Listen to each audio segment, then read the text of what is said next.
Hello friend. तो आज हम लोग पढ़ते हैं प्रकाश के बारे में, यानी प्रकाश क्या चीज़ होती है। एनसीईआरटी क्लास 10 में है प्रकाश, जो कि एक बड़ा चैप्टर है।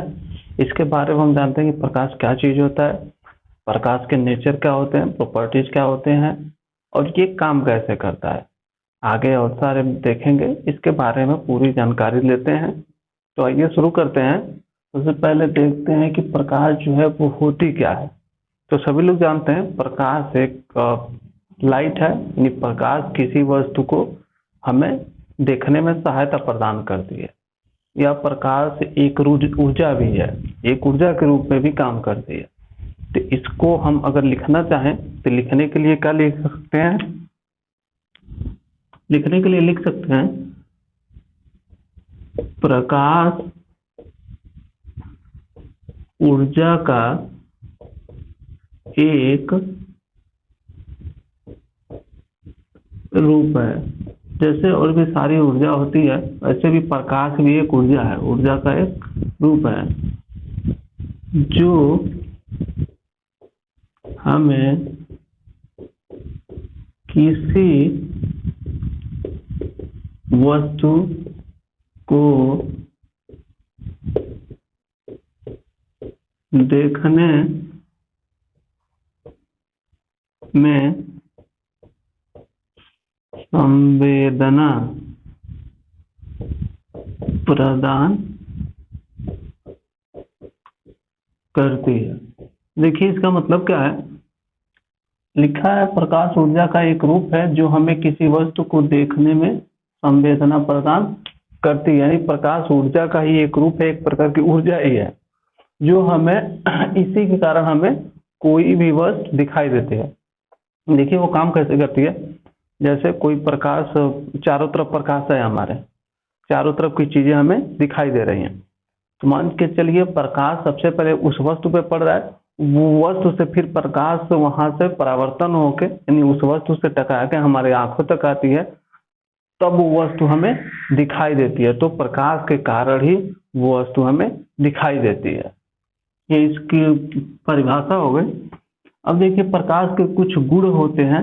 कौन कौन से गुण होते हैं? प्रकाश कई चीजों पर किस पे काम करती है, तो उसमें हम लिख सकते हैं प्रकाश के गुण में पहला लिख सकते हैं प्रकाश विद्युत चुंबकीय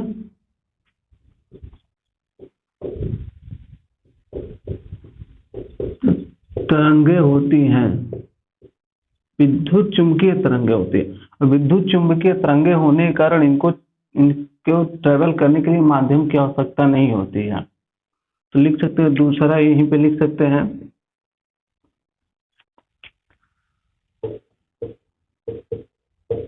प्रकाश को चलने के लिए माध्यम की आवश्यकता नहीं होती है। माध्यम की आवश्यकता का मतलब समझिए कि जैसे माध्यम मतलब कि कोई मीडियम होना चाहिए, वैक्यूम नहीं हो, यानी निर्वात न हो। लेकिन यहाँ पे प्रकाश जो है उसको माध्यम की जरूरत नहीं होती है। यहाँ तक कि माध्यम है तो इसकी गति धीरे धीरे थोड़ा स्लो हो जाती है। जैसे कि निर्वात, जैसे कि स्पेस में प्रकाश सबसे तेज चलती है, और प्रकाश की चाल आप लोग जानते ही हैं।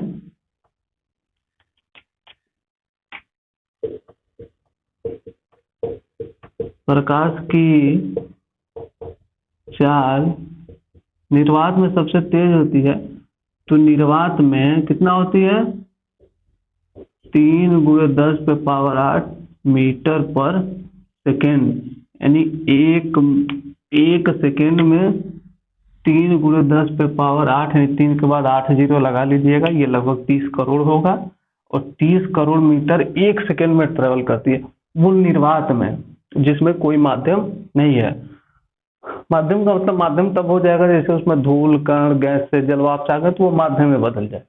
यहाँ पे माध्यम नहीं है, वहां सबसे तेज होता है।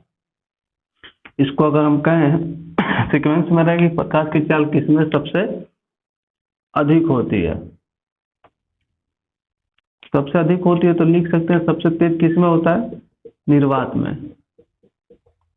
निर्वात में प्रकाश की चाल सबसे तेज, उससे कम द्रव में, और उससे कम या सबसे कम ठोस में। इस सीक्वेंस है प्रकाश की चाल का। ठीक, सबसे अधिक निर्वात में। एक और प्रॉपर्टी लिख लीजिए, प्रकाश हमेशा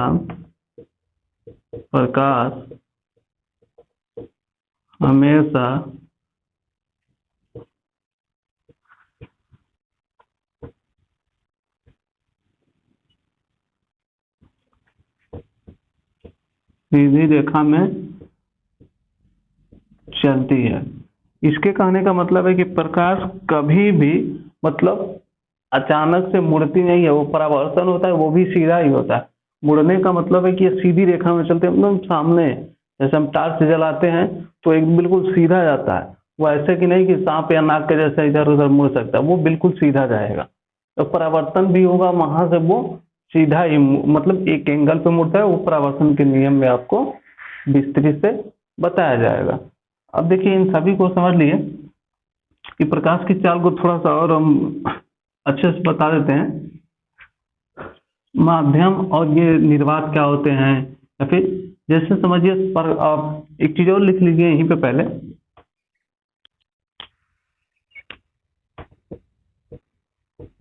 प्रकाश का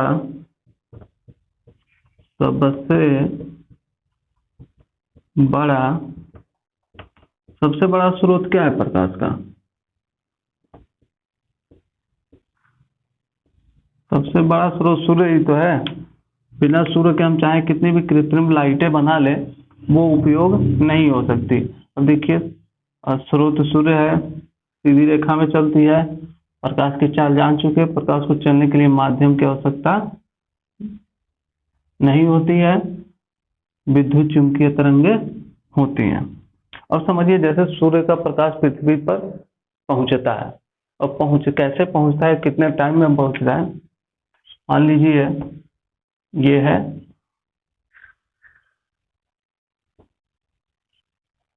सन, ठीक, इसमें चारों तरफ प्रकाश निकल रहा है, और इतना प्रकाश और ऊर्जा है कि उसकी कोई सीमा नहीं है। यहाँ है आपकी या हमारी पृथ्वी, अर्थ, ठीक, ये हमारी पृथ्वी हो गई, ये सूर्य है। यहाँ चारों तरफ इसके, पृथ्वी के चारों तरफ एक वायुमंडल है, जिसके कारण यहाँ जीवन संभव है, जी हम लोग जीते हैं। वायुमंडल में पड़ते हैं, गैसें हैं, जलवाष्प से कण हैं। अब देखिए सूर्य का प्रकाश यहाँ से चलता है, सीधी रेखा में आएगा, ये क्या है, निर्वात है, और ये पृथ्वी का वायुमंडल है। जब चलता है तो इसमें इसकी चाल सबसे तेज होती है, और ये पूरा दूरी यहाँ तक आने में पृथ्वी के वायुमंडल तक इसको 8 मिनट लगते हैं। अब इस हिसाब से आप दूरी भी पता कर सकते हैं। जब यहाँ आता है, इस वायुमंडल में ये प्रवेश करता है, तो इसकी गति जो होती है उस थोड़ी धीमी हो जाती है, क्योंकि यहाँ पे गैसें हैं, तमाम गैसें हैं, और जलवाष्प हैं, धूल कण हैं, तो वो थोड़ा सा रोकते हैं, उसको प्रकाश को रोकते हैं।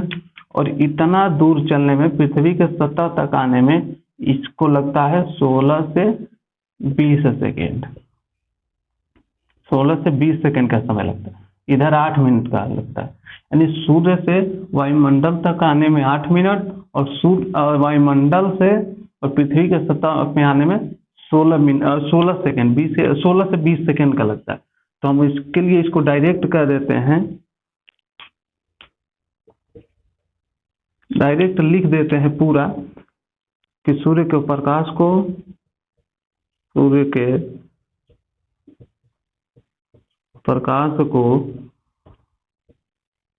पृथ्वी तक पहुंचने में कितना समय लगता है पृथ्वी तक पहुंचने में? 8 मिनट 20 सेकेंड। राउंड फिगर में कह दिया जाता है कि वो सूर्य से पृथ्वी पर 8 मिनट 20 सेकेंड में आ जाती है। अब आप पूरे एक बार और रिवीजन कर लीजिए, समझ लीजिए। प्रकाश ऊर्जा का ही एक रूप है जो हमें किसी वस्तु को देखने के लिए संवेदना प्राप्त करती है। किसी वस्तु में प्रकाश पहले टकराती है, फिर वो दिखाई देती है। इसी वजह से हम टार्च, जो कृत्रिम लाइट है, वो वस्तु पे बाहर जलाते हैं, न कि अपने आंख से। उसके बाद प्रकाश के गुण में है, प्रकाश विद्युत चुंबकीय तरंगे हैं, जिसमें माध्यम की आवश्यकता नहीं होती है चलने के लिए। निर्वात में भी चलेगा, माध्यम में इसकी गति वैसे भी स्लो होने लगती है। उसके बाद प्रकाश को चलने के लिए माध्यम की आवश्यकता नहीं होती है। विद्युत चुंबकीय तरंगों को चलने के लिए माध्यम की जरूरत नहीं होती है। प्रकाश की चाल निर्वात में सबसे अधिक होती है और इसकी चाल 3 × 10⁸, यानी 3 के बाद 8 जीरो लगा लीजिए, इतने मीटर 1 सेकंड में चलती है। प्रकाश की चाल सबसे अधिक निर्वात में होती है, इससे कम द्रव में होती है और सबसे कम ठोस में होती है। ठोस में तो ना के बराबर कई जगह ट्रेवल करती है। जैसे यहाँ पे टार्च जलाएं तो ऐसा नहीं है इसके उधर भी चला जाएगा, उधर नहीं जाएगा, इसी पे आसपास रहेगा। द्रव में तो जलाने पे कुछ दूरी तक दिखाई देती है, समुद्रों में इसका उपयोग भी किया जाता है। प्रकाश हमेशा सीधी रेखा में चलती है, यानी सीधी रेखा का मतलब ऐसे चलेगी तो ऐसे ही जाएगी, नहीं कि हाँ रुकावट आई तो ये इधर मुड़ी फिर इधर मुड़ी फिर इधर नाग नहीं बन सकती है। ठीक। प्रकाश का सबसे बड़ा स्रोत सूर्य है, इसको आप लोग जानते ही हैं। और सूर्य की रोशनी, सूर्य का प्रकाश पृथ्वी तक कैसे पहुंचता है ये भी जान चुके। एक चीज और, सूर्य में इतनी ऊर्जा है कि ऊर्जा के रूप में हमारे शरीर भी एक प्रकार का ऊर्जा सूर्य से प्राप्त करती है। हमारे शरीर भी एक विटामिन खुद ही बना लेती है, वो प्रकाश की उपस्थिति में ही बना पाती है। तो बिना सूर्य के ये संभव नहीं है। और पेड़ पौधे के लिए तो जानते ही हैं प्रकाश कितना महत्वपूर्ण है, सूर्य का प्रकाश। तो आप ये चीज समझ गए हैं प्रकाश क्या चीज है, कैसे काम करता है, उसके गुण क्या क्या है। अगले चैप्टर में हम पढ़ेंगे प्रकाश से और सारी चीजें, जैसे प्रकाश का प्रवर्तन, अपवर्तन, तारों का टिमटिमाना, पूरा आंतरिक परत, इंद्रधनुष का बनना, ये सारी चीजों पे हम लोग चर्चा करेंगे। तब तक के लिए हमारे साथ बने रहे। इसमें आपको कोई डाउट है तो आप ये चीज हमसे कमेंट बॉक्स में पूछ सकते हैं, हम अगले वीडियो में इसका जवाब अच्छे से आपको दे देंगे। आज के लिए इतना ही, धन्यवाद।